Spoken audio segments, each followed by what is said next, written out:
Merci Madame la Présidente, merci Mesdames et Messieurs les représentants des organisations syndicales.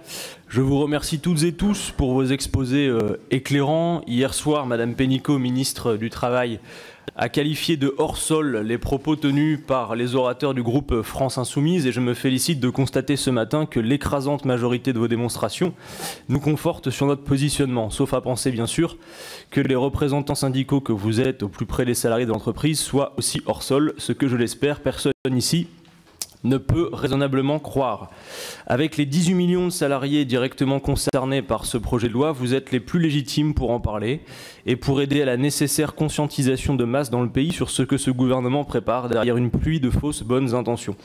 La presse rapportait la semaine dernière les propos de la ministre selon lesquels l'actuel Code du travail est fait pour embêter, je cite, 95% des entreprises. Je demande aux responsables syndicaux que vous êtes de nous dire ce que vous inspirent ces propos dans la bouche de la ministre qui défend le projet de loi qui nous occupe ici, qui en l'état, nous le savons, permettra au gouvernement absolument tout en matière de détricotage du fameux Code du travail. Hier soir, l'un des orateurs du groupe Les Républicains trouvait le Code du travail trop épais.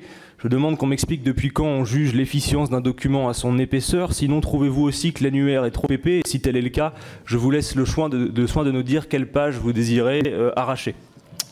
Dans le respect du dictionnaire macroniste ambiant, la ministre du Travail ne cesse de nous vanter les mérites d'une consultation et d'un dialogue inégalé avec vous dans les meilleures conditions.